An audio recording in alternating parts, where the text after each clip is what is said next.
Oui, l'Éternel est mon berger, je ne manquerai de rien. Alléluia. Amen. Amen. Il me fait reposer dans des verts pâturages. Il me dirige près des eaux paisibles et il restaure mon âme. Celui qui me conduit dans les sentiers de la justice, c'est à cause de son nom. Et quand je marche dans la vallée de l'ombre de la mort, je ne crains aucun mal parce qu'il est avec moi. La Bible dit que le bonheur et la grâce m'accompagneront tous les jours de ma vie. Alléluia. Et j'habiterai dans la maison de l'Éternel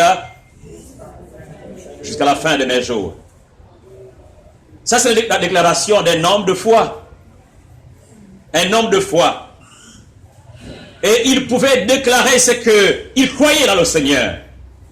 Il dit, la grâce, le bonheur et la grâce m'accompagneront. Je voudrais que nous puissions revenir sur notre sujet de la foi. Et je veux parler ce soir de la foi visible. Donc si vous prenez des notes, vous pouvez écrire pour vous souvenir demain et après-demain de la foi visible. Et le premier texte, ce soir je vais parler de la foi visible. Le premier texte que nous allons prendre, c'est Luc 5. Luc 5. Le verset 17. Luc 5, verset 17 à 21. La Bible déclare, un jour, Jésus enseignait, les pharisiens et les professeurs de la loi venus de tous les villages de la Galilée, de la Judée et de Jérusalem, étaient assis là et la puissance du Seigneur se manifestait par des guérisons. Alléluia. Et voici que des hommes qui portaient un paralysé sur une civière cherchaient à le faire entrer et à le placer devant Jésus. Comme ils n'avaient pas trouvé moyen de l'introduire à cause de la foule, ils montèrent sur le toit et par une ouverture, ils le descendirent sur la civière au milieu de l'assemblée devant Jésus. Voyant leur foi, Jésus dit, « Mon ami, tes péchés te sont pardonnés. » Les spécialistes de la loi. Right. On s'arrête là. Amen. Ce passage, verset 20. Reprends encore cela. Verset 20. Voyant leur foi, Jésus dit, « Mon ami, tes péchés te sont pardonnés. » Alléluia. La Bible dit quoi? Jésus a dit, voyant quoi? Voyant leur foi. Voyant leur foi. Deuxième passage. Acte 3. Acte 3. Dans ce premier passage, Jésus dit, voyant leur foi. Le premier, le acte 3, le verset 1, 2 et 3. Il était 3 heures de l'après-midi, l'heure de la prière. Pierre et Jean montèrent ensemble au temple. Or, on amenait un homme boiteux de naissance qu'on installait tous les jours à la porte du temple, appelé la Belle, pour qu'il demande l'aumône à ceux qui entraient dans le temple.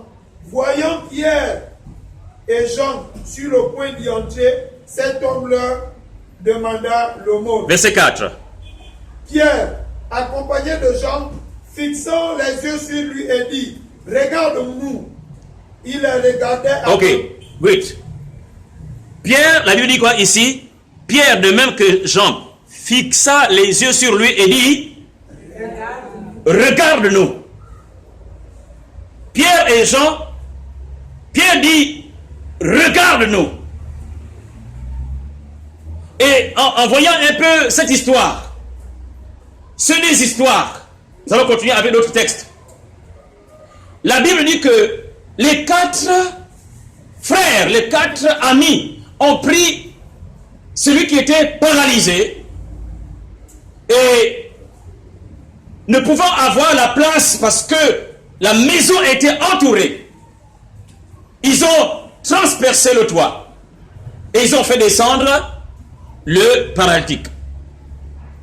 Et qu'est-ce que Jésus voit? Jésus, certes, il y avait ces hommes. Mais qu'est-ce que Jésus a vu? Leur foi. Jésus a vu leur foi. Pierre et Jean vont au temple. Ce jour-là, la Bible ne dit pas quel mois, mais dit ce jour-là. Or, chaque jour, ils allaient au temple. Mais ce jour-là, ils s'arrêtent. Et ils demandent à l'homme de nous regarder. Ils disent, regarde-nous. Qu'est-ce qu'il souhaitait voir? Et pourtant, cet homme était toujours là. Mais ce jour, il voulait voir quelque chose. Est-ce que cet homme était prêt, soit à rester là ou à se mettre dans une autre position? Pierre dit, regarde-nous. Regarde-nous. Allons-y avec moi pour regarder un autre texte. Acte 14, verset 8. Acte 14, verset 8 à 10. Acte 14, à partir du verset 8. À Lystre, un homme impotent des pieds se tenait assis.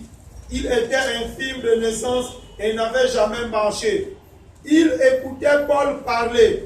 Celui-ci fixa les regards sur lui et voyant qu'il avait la foi pour être sauvé, il lui dit d'une voix forte, lève-toi droit sur tes pieds. Il se leva d'un bond et se mit à marcher. Alléluia. Que dit la Bible ici? La Bible dit que il écoutait. Et Paul, qu'est-ce qu'il a fait? Fixant. Ok? Paul, fixant les regards sur lui. Et fait quoi? Qu'est-ce qu'il a vu? Et voyant qu'il avait quoi? La foi d'être sauvé ou encore d'être guéri. Jésus, quand il voit les 4 hommes, il ne voit pas que ce sont les gens qui sont robustes. Ces gens, quand ils transportaient leurs amis, ils se disaient, nous allons vers la guérison. Aujourd'hui, c'est terminé. Tu as la solution parce que Jésus est proche de nous. Et quand ils arrivent, il y a une barrière, il y a un obstacle. Mais malgré l'obstacle, ils ne se sont pas fait arrêter. Ils ont dit, coûte que coûte, on ne peut pas laisser Jésus sortir de cet endroit, de cette ville. Aujourd'hui, c'est le jour de la solution. Aujourd'hui, c'est le jour du salut. Mon ami, ne t'inquiète pas. Mon ami, ne crains pas. Aujourd'hui, c'est ton jour. Tu auras la santé. Amen. Tu auras la guérison. Amen. Et ainsi, Jésus a regardé, il a dit, vous avez la foi. Et Jésus vient répondre à la foi de ces hommes-là. Ce qui veut dire que moi, je peux avoir la foi pour sauver quelqu'un. Je peux avoir la foi pour libérer quelqu'un. Je peux avoir la foi pour délivrer une nation. Le Seigneur regarde, et tandis que nous sommes en train de prier, tandis que nous sommes en train de jeûner, tandis que nous sommes en train d'amener cette nation ou de parcourir cette nation, le Seigneur ne demande pas forcément à la nation ou à quelqu'un qui est faible de se lever. Il regarde parfois la personne qui est en train de prier. Est-ce que tu as la foi pour que la solution arrive? Jésus n'a pas dit à ce paralytique, est-ce que tu veux être guéri? Comme il avait demandé à Bartimée. Non, il a simplement regardé. Peut-être ce paralytique était réellement dans une situation déplorable. Qu'il ne pouvait plus, qu'il était complètement découragé. Il ne comptait plus sur la vie. Mais la Bible dit que Jésus est venu et il a répondu. Donc, premièrement, la foi est visible. La foi est visible. La foi est palpable. La foi est tangible. La foi, ce n'est pas quelque chose d'abstrait. Ce n'est pas quelque chose qui divague ici et là, dans l'atmosphère, et puis on dit la foi. C'est comme si on ne peut pas attraper. La foi, on peut la voir. On peut voir la foi. Et quand quelqu'un a la foi, on peut voir dans les yeux de quelqu'un qui a la foi. La Bible dit que Pierre a dit, regarde-nous. Lorsque Kathleen Kuhlman, c'était une dame à Pittsburgh, aux États-Unis là-bas, elle avait un ministère fort de guérison. Et quand les gens entraient, la plupart du temps, les 3 premiers sièges, les 3 premiers couloirs, les bancs qui étaient là, étaient réservés pour une catégorie de personnes. On les sélectionnait comme ça. Ce n'est pas quelqu'un qui vient parce qu'on est venu le premier et puis on s'assoit. Non, on sélectionnait. Donc, puisque l'atmosphère était électrifiée par la présence de Dieu et que ceux qui mettaient l'ordre, la sécurité était réellement dirigée par le Saint-Esprit, ils mettaient les personnes devant qui pouvaient communiquer avec elle tandis qu'elle prêchait.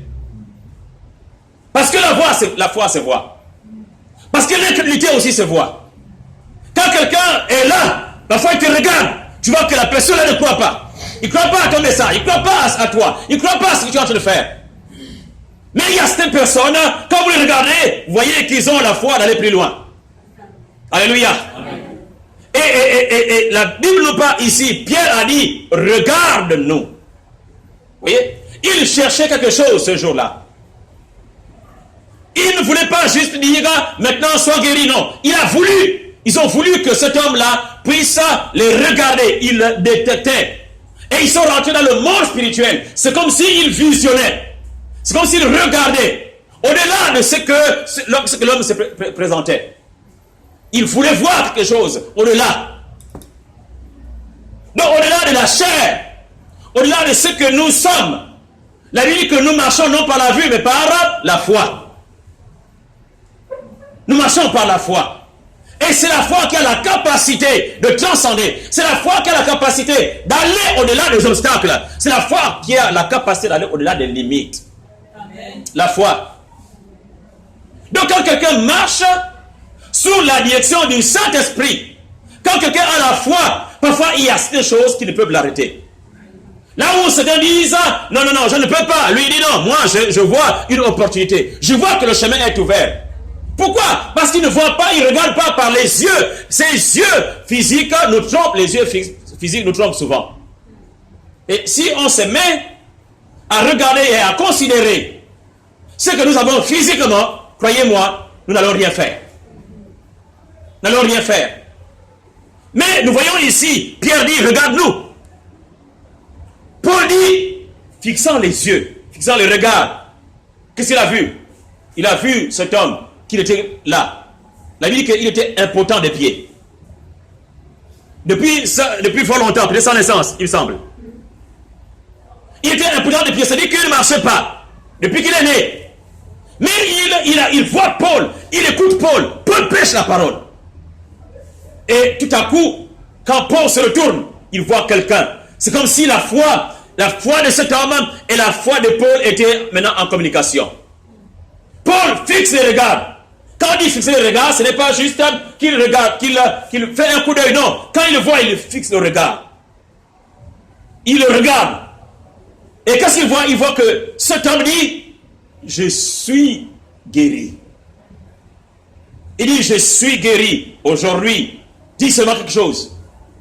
Et Paul comprend dans son esprit que cet homme, c'est le temps pour lui, il veut se lever, mais il veut un ordre. Il veut un ordre. Et il y a beaucoup de personnes qui sont impotents des pieds, spirituellement parlant. Parfois on marche avec nos pieds, mais nous sommes impotents des pieds. Notre foi n'arrive pas à grimper, à aller plus loin. Alors ce soir, au nom de Jésus, lève-toi et marche. Amen. Lève-toi et marche. Et que ce qui était comme un blocage, maintenant ne devient plus blocage pour toi. Amen. Voyons, la foi est visible. La foi est visible. Qu'est-ce qui révèle la foi de quelqu'un? L'attitude de la personne. L'attitude révèle qu'est-ce que tu as au-dedans de toi. Ton attitude, ta manière d'être, de parler, de regarder, d'agir, révèle ce qui est au-dedans de toi. L'attitude. La Bible nous parle de l'histoire d'Abraham. Abraham était un homme que le Seigneur demande de quitter Ur, en Chaldée. Et Abraham sort. Il sort et la Bible dit que il part sans savoir où il allait, n'est-ce pas? Il part sans savoir où il allait. Mais venez avec moi et nous allons lire un texte ensemble. Ouvrez avec moi le livre de Genèse. Et nous allons rester un peu, quelques minutes dessus.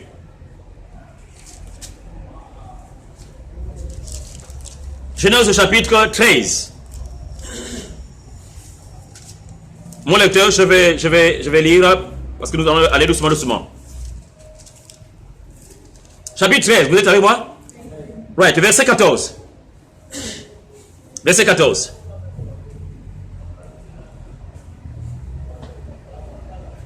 L'Éternel dit à Abraham,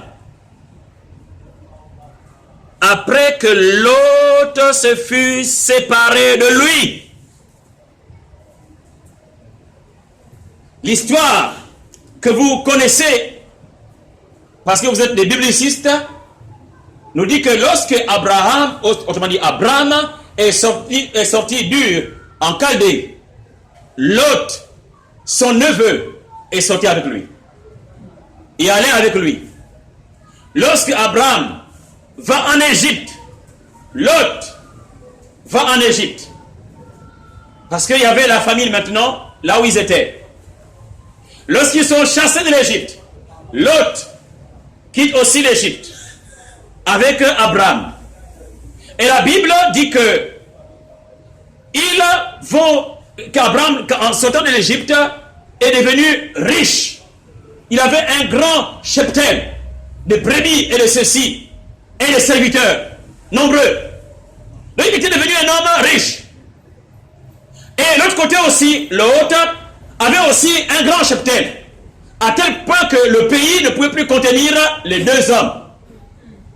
Deux hommes. Le pays ne pouvait plus contenir les deux hommes. Pourquoi? Parce qu'ils étaient riches. Allô? Un homme de Dieu, des gens qui craignent le Seigneur, peuvent être riches, à tel point qu'ils disent, non, partageons les endroits. Il faut que nous quittions la mentalité de dire, il me faut juste une petite place. Si j'ai un petit endroit, si j'ai une petite cabane, où je peux mettre juste ma tête, cela me suffit. Cette attitude, ce n'est pas une attitude de quelqu'un qui veut conquérir. Or, ça se voit, ça se lit quand Dieu voit cela. Si nous avons un esprit de petitesse, comment Dieu peut-il nous donner de grandes choses? Alors? Amen. Comment quelqu'un de petit, on peut lui donner la grandeur? Puisque dans son être, il se voit qu'il ne peut pas être grand. Il se dit qu'il ne peut pas être grand. L'essentiel. Je veux juste le minimum. Vous voyez, parfois c'est ça le langage. Moi, c'est juste le minimum que je veux. Si j'ai un peu ceci, si j'ai un peu cela, cela me suffit. Mais ça, c'est un esprit. Et cet esprit-là, à cause du fait que nous ne voyons que le minimum, nous sommes limités. On se limite là. On est barricadé, on met autour de nous une forteresse. Où quand on veut aller, même quand le prédicateur, le pasteur parle que tu dois être grand, que le Seigneur t'appelle à aller dans l'illimité, mais tu as déjà mis autour de toi les limites. Ce soir, brise les limitations au nom de Jésus. Amen. Et sors. Mets les fentes, mets les brèches sur tes murs. Et sors de tes murs. Parce que le Seigneur ne nous a pas amenés à être juste des êtres limités quelque part où cela me suffit. Un peu me suffit. Dieu ne nous a pas créés pour un peu. Quelqu'un dit Amen? Amen. Dieu ne nous a pas créés pour un peu. Non, Dieu nous a créés pour l'abondance. Alléluia. Amen. Dieu nous a créés pour l'abondance. La Bible déclare, Jean 10:10, oui, le voleur ne vient que pour dérober, égorger, détruire. Mais le Fils de l'homme est venu afin que les brebis aient la vie et qu'elle l'ait en abondance. Quelqu'un veut dire abondance? Abondance. Deuxième fois, abondance. Troisième fois, l'abondance. Yes! Le Fils de l'homme est venu afin que les brebis aient la vie et qu'elle soit. Qu'elle soit ou qu'elle l'ait en abondance. Donc la pensée de Dieu, c'est cela. Et votre manière de se comporter chez vous, même si les gens ne voient pas, Dieu, lui, il voit. Et parfois, le Seigneur aimerait agir, bénir, mais il voit quelqu'un, il voit une personne, il voit son enfant, il dit, mais comment, quel vase, puisqu'il est présent juste un petit vase, comment puis-je mettre ce dépôt si grand? Seigneur, agis, mais on présente quoi? Un verre, un petit gobelet. Seigneur, agis. Le Seigneur, il a mis un conteneur. Il voulait verser, il dit, mais j'agis comment? Je le verse où? Agis, Seigneur. Voici le verre. Et puis quand on finit le verre, qu'est-ce qu'on fait? On le prend, on le boit, c'est fini. Il avait encore, on en a besoin. Mais le Seigneur voudrait donner, non seulement pour aujourd'hui, pour demain, pour la semaine prochaine, pour le mois prochain, pour l'année prochaine, pour jamais. C'est ça que le Seigneur veut faire. Mais il veut déverser abondamment. Mais où sont les réservoirs? La foi se voit. Quand le prophète dit à la femme, va chercher les vases, parce que la femme avait alors des dettes. Et il fallait qu'elle puisse payer cela. Parce que son mari qui était mort avait laissé les dettes. Et on voulait prendre ses enfants comme esclaves. Et le prophète arrive, il dit non, va chercher les récipients, va chercher. La femme est partie, elle a cherché les réservoirs, les récipients, ils ont mis là. Et elle prenait, demandant à l'enfant, donne-moi de l'huile. Elle versait l'huile. Et l'huile ne finissait pas. Elle versait. Et l'huile ne finissait pas. Elle versait. Et sa foi a été juste à la dimension de ces récipients. Ça ne pouvait pas aller au-delà. Puisque si elle peut dans 10 récipients, Dieu ne peut pas faire dans 20. Sinon, Dieu serait un Dieu fou. Or, Dieu ne veut pas répandre sa bénédiction à terre. C'est pourquoi on ne donne pas les choses saintes aux cochons. Quand les pains ont été multipliés, Jésus n'a pas voulu que les miettes restent. Il demande aux disciples, ramassez ce qui reste. Et ils vont ramasser 12 paniers. Parce que la bénédiction doit être conservée. Alléluia. Amen. La bénédiction doit être conservée. Quand Dieu bénit, il veut bénir d'une manière abondante et que nous voyons les résultats. Donc nous voyons ici que Abraham et l'autre, ils sont devenus puissants. Alors ils doivent se séparer. Maintenant regardez la suite. Le verset 14 que nous avons lu. On dit que l'Éternel dit à Abraham, après que Lot se fut séparé de lui, Dieu dit quoi? Lève les yeux. Lève les yeux.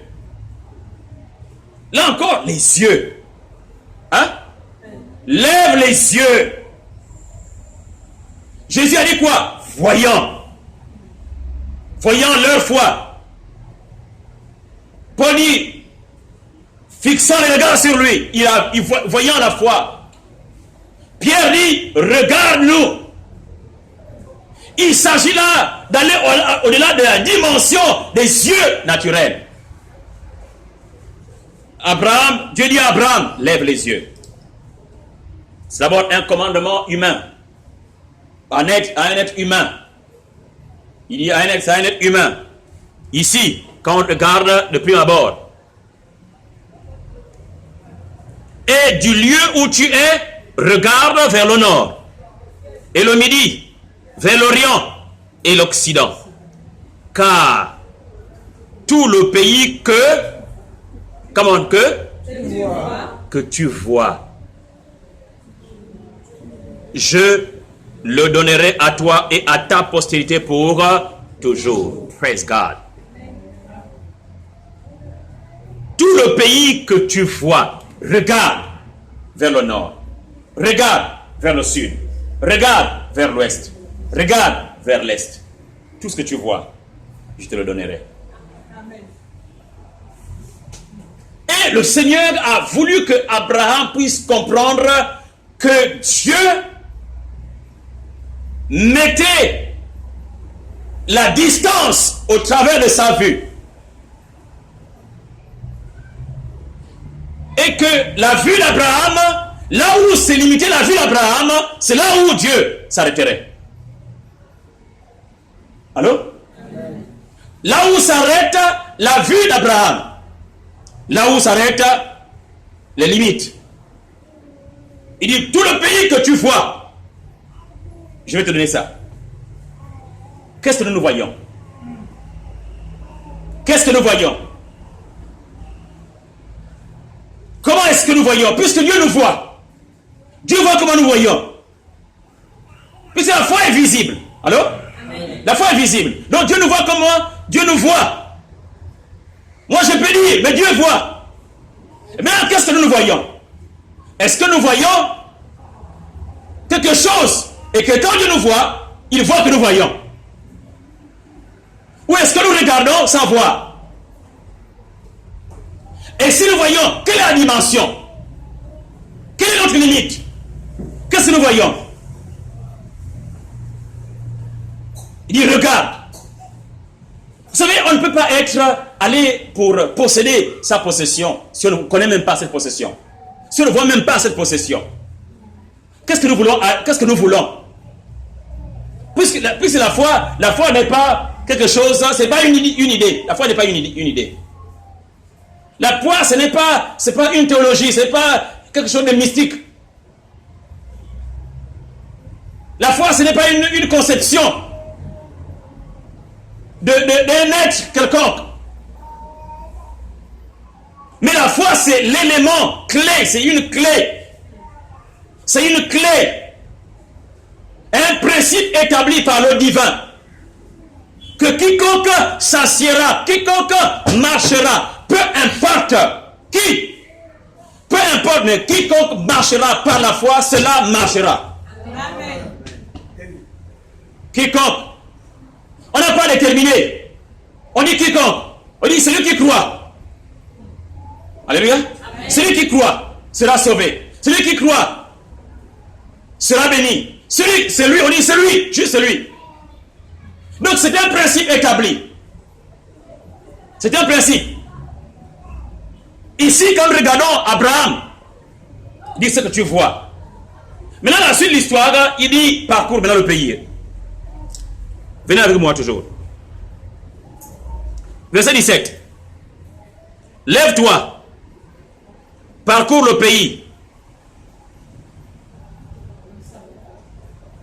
dans sa longueur et dans sa largeur, car je te le donnerai. Parcours le pays dans sa longueur et dans sa largeur. Parcours le pays. Chacun de nous a un territoire à parcourir. Alléluia. Chacun de nous a un territoire. Quand je dis territoire, ce n'est pas, vous ne voyez pas la superficie du Gabon. Ne voyez pas que je suis en train de parler d'une situation géographique. Que non, maintenant, moi je quitte ici, là je suis à Libreville, je quitte ici et je prends la route, j'arrive à Tibanga. Et puis je dis, ok, j'ai mesuré, ça fait 663 km. Merci Seigneur, donne-moi. Non, mais chacun de nous a un territoire à parcourir.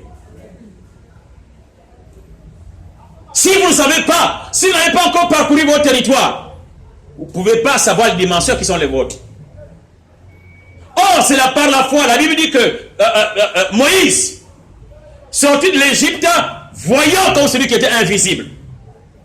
Il sortit sans craindre la colère ou la fureur du roi, mais voyant comme celui qui était invisible.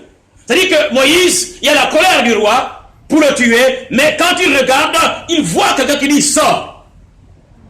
Il va sortir. Nous aussi, vous savez, le mystique, quand on parle du mystique, c'est pas seulement les sorciers. Les sorciers, ils utilisent leurs yeux pour aller dans l'espace, aller faire les choses mauvaises. Mais la foi, c'est une autre dimension aussi. La foi, c'est une dimension. C'est une dimension spirituelle. Allô? Amen. Ce n'est pas la sorcellerie. Mais Dieu nous demande de voir. Tandis que je suis là, je vois dans mon esprit le lieu ou le projet que j'ai. Je vois comment est-ce que je suis en train de rentrer dans ce projet, de faire comme je fais les calculs dans ce projet. Je vois comment est-ce que les choses sont en train de réussir. Mais je vois où? Dans mon esprit. Amen. Je suis où? Je suis dans ma maison. Mon corps est dans ma maison. Mais je suis en train de voir comment je suis en train de marcher. Mais ce qui se passe, c'est quoi? C'est que parfois, les chrétiens n'arrivent plus à se mettre sur place pour méditer. Méditer. La Bible dit que c'est alors que tu réussiras. Mais on médite quoi? On médite les promesses de Dieu. Puisque Dieu nous a promis, il a mis quelque chose dans notre cœur. Chacun de nous, Dieu a mis une semence en lui. Amen. Mais quand la semence est en toi, c'est pas un moment, aujourd'hui je me lève, je pars. Qu'est-ce que tu as d'abord vu? Comment tu as préparé ta journée? Comment tu prépares ce projet? Comment tu le vois? Comment tu te vois dedans? Il faut se voir. Je suis en train de faire, je prends un exemple comme ça, je suis en train de faire une plantation. Voilà une plantation. La dimension de ma plantation est de telle surface ou superficie. Voici, j'ai mis un tel nombre de boutures de manioc. Oh, les boutures de manioc, je vois comment est-ce que ça pousse. La pluie est venue, ça s'est déferlé sur les boutures de manioc. Ça pousse. Je vois comment est-ce que les boutures de manioc, le manioc pousse en bas, grand. Amen. Je ne suis pas encore parti planter, mais je vois ça déjà. Je crée déjà l'atmosphère de ce qui va se passer là-bas. Mais le temps arrive maintenant. Je sais, puisque je vois déjà. Je vois déjà comment les choses... Maintenant, quand je pars sur le terrain, je suis en train de planter ce que je vois. Amen. La Bible en parle, une histoire comme ça. Jacob n'était pas riche. Il va chez Laban, on le trompe pendant 10 fois. On change son salaire. Mais Jacob voit, il a une vision. Il a une vision. Il voit que les chèvres ou les rayés, il voit comment est-ce qu'il faut amener je peux la faire l'histoire comme ça, de manière à ce que lorsque les animaux viendront donc s'accoupler là, les rayés seront alors pour lui. Et il met alors les amandiers là, que quand les animaux venaient pour s'accoupler là, il regardait. Il regardait. Quand il regardait, ça influençait, ça passait par lui.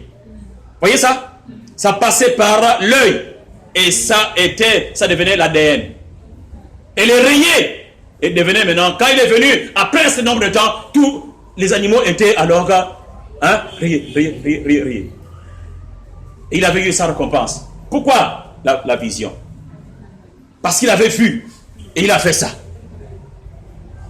Allô? Amen. Il a vu d'abord et il a fait ça. Quelqu'un se lève, il a un projet. C'est ton territoire.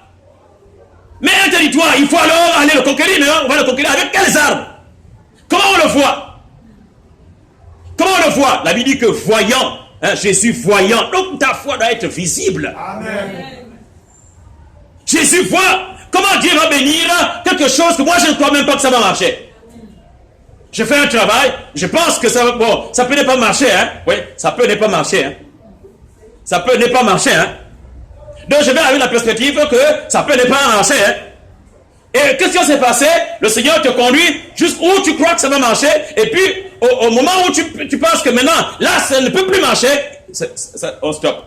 Voici un décret comme ça là, du patron ou de quelqu'un dit, bon, toi, j'ai plus besoin de toi, il faut partir.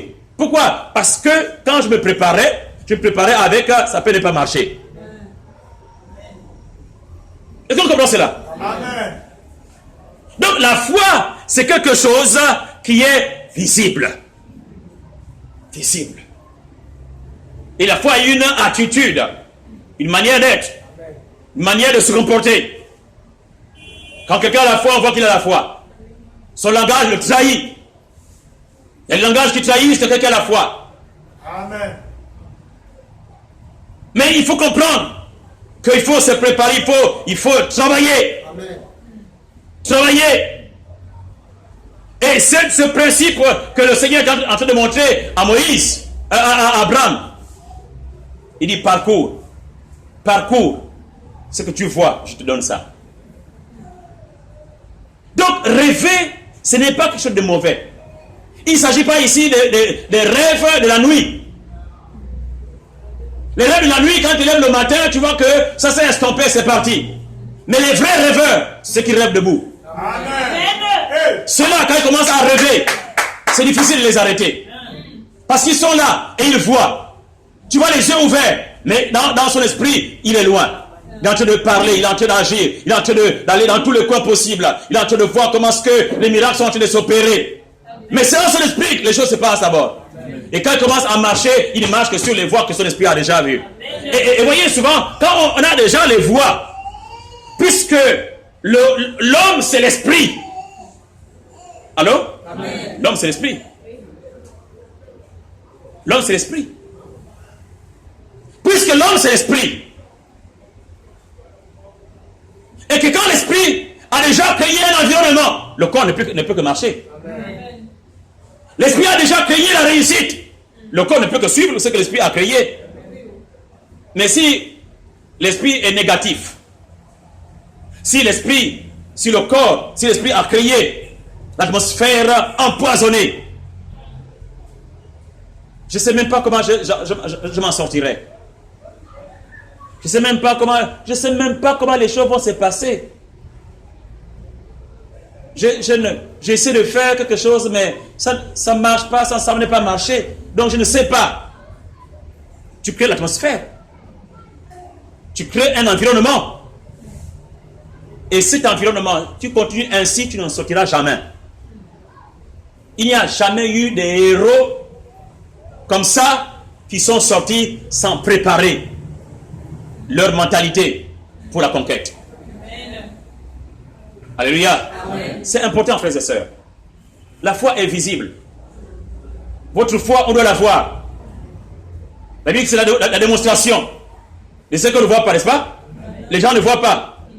Les gens ne voient pas. Mais après, c'est la chose est démontrée. C'est la démonstration des choses qu'on ne voit pas. Ça dit que c'est dans l'invisible. Romains 4, 17, elle dit que Dieu appelle à l'existence ce qui n'existe pas. Est-ce que vous comprenez qu'il y a des choses qui n'existent pas, mais Dieu appelle que ça existe. La chose n'existe pas, mais Dieu dit ça existe, pochette existe. Mais peut-être pochette n'existait pas. Mais puisque Dieu a appelé à l'existence, mais nous avons aussi l'ADN de Dieu, nous avons la parole de Dieu, nous avons l'esprit de Dieu, nous avons la personnalité de Dieu en nous.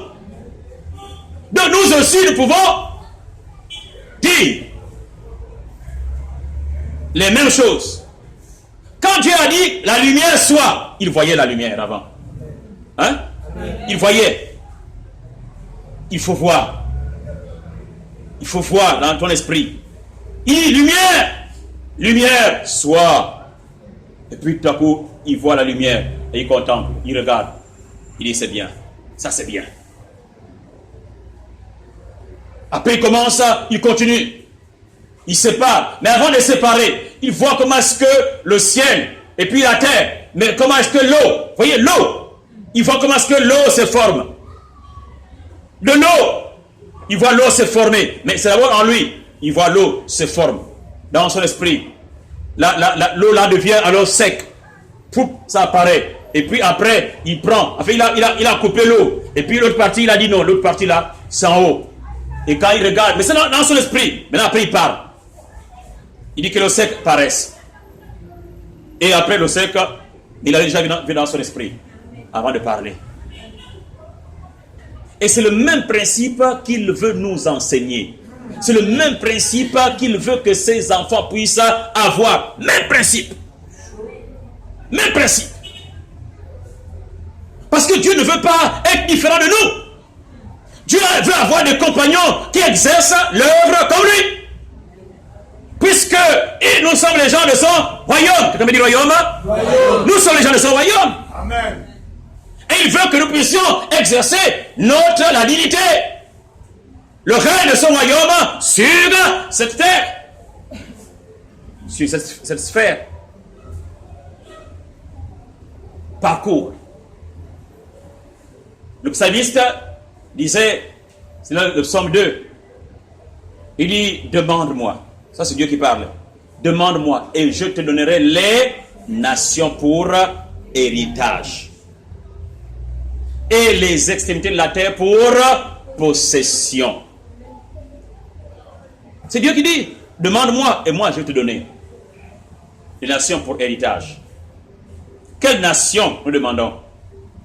On peut dire au Seigneur, tous les pourvis, donne-moi tous les pourvis. N'est-ce pas? C'est une nation qui habite ici. Seigneur, tous les Chinois du Gabon, donne-moi tous les Chinois. Maintenant, comment est-ce que je vois? Je vois les Chinois se convertir. Au lieu de dire, oh, ok Seigneur, donne-moi les Chinois, après je cours. Non, je vois comment les Chinois se convertissent. Je vois comment Dieu me donne la parole de Dieu en chinois. Je vois comment est-ce que le Seigneur en mandarin. Je vois comment est-ce que le Seigneur amène quelqu'un qui va aller avec moi pour être traduit. Je vois comment est-ce que je prends le Nouveau Testament en chinois dans l'internet et je prends cela et je veux le donner aux Chinois. Je vois comment est-ce que les Chinois lisent la Bible. Comment est-ce que les Chinois lisent la Bible? Je vois comment est-ce que je prends une clé USB en chinois, un message en chinois, que je donne à chacun, parce que je le téléchargé quelque part dans YouTube, parce qu'il y a des prédicateurs chinois. Et j'ai des clés USB, et je dis à un chinois, ni hao ma, tiens cette clé-là, et il prend alors la clé, et il part chez lui, et il est en train d'écouter, et là à la fin, je lui donne mon adresse, et il me cherche à la fin. Je suis en train de voir comment est-ce que les Chinois se convertissent. Mais si je me dis, non, mais je ne peux pas toucher les Chinois, parce que les Chinois, ils ne sont pas de chez moi, et ce n'est pas évident qu'ils puissent se convertir. D'ailleurs, il y a déjà un répulsif, quand on s'approche d'eux, ils sont déjà, comme il y a une barrière, mais alors je vois comment est-ce que je suis en train de briser la barrière. Vous voyez, je prépare tout dans ma chambre, je prépare tout, je suis en train de voir avant d'exécuter. Tous les projets, c'est comme ça. C'est un principe. Allô? Amen. Tous les projets, c'est comme ça. Tous les projets, c'est comme ça. Je suis en train de voir comment est-ce que Dieu me donne, je deviens un grand chef de cette nation. Je deviens un grand leader. J'ai une compagnie. J'ai un business qui marche, qui est florissant. Quand on part à l'école, c'est pour aller que pour réussir, n'est-ce pas? Amen. C'est pas pour aller, tu prends ton diplôme, après tu donnes à quelqu'un, embauche-moi. Là, c'est les embauchés, ceux qui demandent l'embauche. Les embauches, c'est la pauvreté. La pauvreté, on demande l'embauche. On prend son diplôme, toutes ses études. On va demander à quelqu'un, dit prends ça, donne-moi un peu d'argent. Prends ça. Ça, c'est le roi de Sodome. Le roi de Sodome, il dit, tiens l'argent, donne-moi les hommes. Mais non, quand on a fait les études, je vois comment est-ce que je suis en train de créer une compagnie. Une société. Je vois comment est-ce que, oui, les gens sont en train de s'agrandir. C'est influent. Selon votre département, nous sommes en train de voir comment quelque chose devient grand. Amen. Allô? Amen. Maintenant, si je n'ai pas fait l'école, ça, c'est pas un problème. Mais parce qu'il y a quelque chose dans ton cœur. Amen. Et chacun de nous a un projet puissant. Amen. Mais je vois comment est-ce que je suis en train de commencer. Il y a un de mes petits neveux qui est arrivé, il a vu son ami. Son ami a commencé, il est parti au lycée de Zeng là-bas avec les sandwichs. Mais ce garçon, il a changé de quartier. Il est parti de quartier Mapan. Venez voir. Hein? C'est Mapan, n'est-ce pas? Non, je dis pas, on transforme, venez voir, on veut transformer. Mais il est parti là-bas. Parce qu'on ne sait pas. Parce que lui-même, il dit qu'il sait comment il vivait. Il est parti en Ngondje. Il a acheté une voiture. Il a laissé maintenant d'autres personnes gérer son business là. Il a maintenant pris d'autres lycées. Il dit qu'il est maintenant bien. Que s'est passé? Ça a commencé là. Mais si on voit, on dit, ah ben non, je débrouille. Je fais juste... non, j'ai bricole. C'est le bricole que j'ai fait. Non, c'est le bricolage.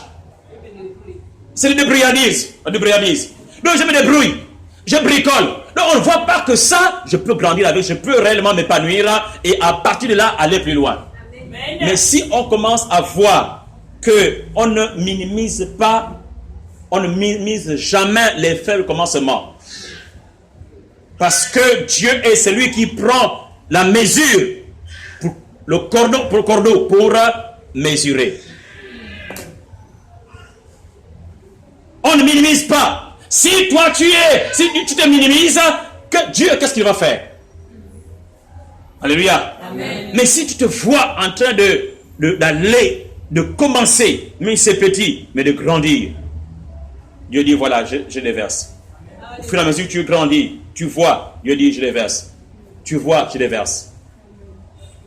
Alléluia. Amen. Donc frères et sœurs, je voulais vous encourager sur la foi visible. Amen. Ce soir. Pour dire tout simplement que quel que soit ce que nous avons été, quelles que soient les études ou pas que nous avons eu à faire, quel que soit l'arrière-plan familial, quel que soit, je dis bien quel que soit, le fait qu'on n'arrive pas à marcher, nous sommes impotents des pieds, même aveugles. Quel que soit ce qu'on a brisé, on a parlé en disant, tu ne seras, c'est-à-dire qu'on a brisé tout, quel que soit. Ce soir, sache que tu peux t'élever maintenant. Amen. Et non seulement que tu peux t'élever, mais je t'ordonne au nom de Jésus de t'élever et de marcher. Alléluia. Et de marcher, de faire le travail que Dieu t'a amené à faire. Je voulais que nous chacun puisse dire au Seigneur, me voici. Tu as mis quelque chose dans mon esprit. Je voudrais juste me lever et marcher avec toi. Chacun puisse élever sa voix maintenant. Élève ta voix et prions le Seigneur. Prions le Seigneur maintenant. Alléluia.